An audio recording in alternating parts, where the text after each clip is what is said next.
24ನೇ ವಾರ್ಡಲ್ಲಿ ಶ್ರೀನಗರ ಏರಿಯಾದಲ್ಲಿ ಪ್ರತಿ ವರ್ಷ ದಸರಾ ಹಬ್ಬಕ್ಕೆ ಇಲ್ಲಿ ಅನ್ನದಾನ ಇಟ್ಕೊತೀವಿ. ಇದು ಬಂದು ದುರ್ಗಮ್ಮ ಗುಡಿದು ಸಂಬಂಧಪಟ್ಟ ಗುಡಿ.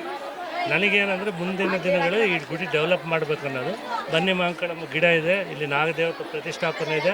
ಇದೆಲ್ಲ ಮುಂದಕ್ಕೆ ಡೆವಲಪ್ ಮಾಡಿ ಮುಂದೆ ನಮ್ಮ ಸರ್ಕಾರ ಬಂದರೆ ನಮ್ಮ ಮಾನ್ಯ ಸೋಮಶೇಖರ ರೆಡ್ಡಿ ಸಾರ್ ಅವರು, ಶ್ರೀರಾಮುಲು ಸಾರ್ ಅವರು, ಜನಾರ್ದನ್ ರೆಡ್ಡಿ ಸಾರ್ ಅವರು ಎಲ್ಲರನ್ನ ಇಟ್ಕೊಂಡು ಇದು ಅಲ್ಲಿ ದೊಡ್ಡ ದುರ್ಗಮ್ಮ ಗುಡಿ ಇದೆ, ಇಲ್ಲಿ ಒಂದು ದುರ್ಗಮ್ಮ ಗುಡಿ ಮಾಡಬೇಕನ್ನೋದು ನನ್ನ ಕನಸು. ನಾನು ಇದನ್ನೇ ಮಾಡ್ತಾ ಹಿಂಗೆ ಕಂಟಿನ್ಯೂ ಮಾಡ್ತಾಯಿದ್ದೀನಿ.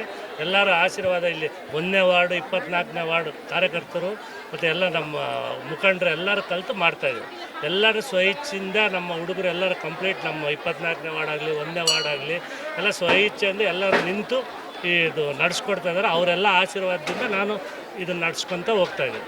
ಖಂಡಿತ ಸರ್. ಅದೇ ತಾಳೂರು ರಸ್ತೆಯಲ್ಲಿರತಕ್ಕಂಥ ನಮ್ಮ ಎಲ್ಲ ಬಳಗದವರು, ನಮ್ಮ ಕುಟುಂಬದವರು, ಆಮೇಲೆ ಶ್ರೀನಗರ 24ನೇ ವಾರ್ಡು 1ನೇ ವಾರ್ಡು ರೇಣುಕಾನಗರ ಎಲ್ಲ ಭಕ್ತಾದಿಗಳು ಈ ಕಾರ್ಯಕ್ರಮದಲ್ಲಿ ಪೂಜಾ ಕಾರ್ಯಕ್ರಮದಲ್ಲಿ ಪಾಲ್ಗೊಳ್ತಾರೆ. ಪ್ರತಿ ವರ್ಷ 24ನೇ ವಾರ್ಡಿನ ಸದಸ್ಯರಾದ ಮಹಾನಗರ ಪಾಲಿಕೆಯ ಸದಸ್ಯರಾದ ಶ್ರೀ ಮೌತ್ಕರ್ ಶ್ರೀನಿವಾಸ ರೆಡ್ಡಿ ಅವರು ಆಧ್ವರ್ಯದಲ್ಲಿ ಪ್ರತಿ ವರ್ಷ ನಡೆಸಿಕೊಡ್ತಾರೆ. ಹಾಗೆ ಈ ವರ್ಷ ಕೂಡ ನಡೆಸಿಕೊಡ್ತಾರೆ.